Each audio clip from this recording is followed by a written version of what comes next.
There are 3 different results for saddle stitch: slash angle on the front, straight line on the back, slash angle on the front, back slash angle on the back, and slash angle on both front and back.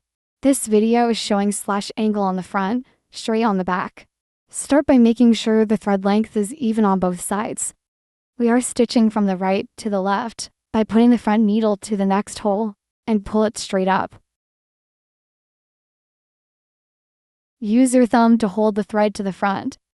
With the back needle, put it in the next hole, but at the bottom position. As we have pulled the front thread to go up, it will help the back needle find its way easier. Continue all the stitches with the same method.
As you can see at the back side, all the stitches will be connected straight line. Disconnected stitch line means there is something wrong. It might be an incorrect position while insert the needle, or thread crossing in between layers of leather.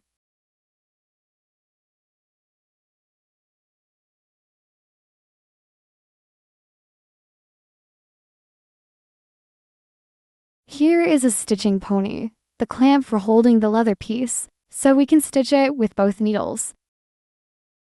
It is actually the same way.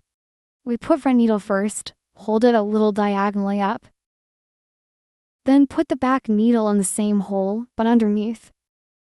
Holding both needles as an X, this will ensure a safer way, away from the sharp tip of the needle.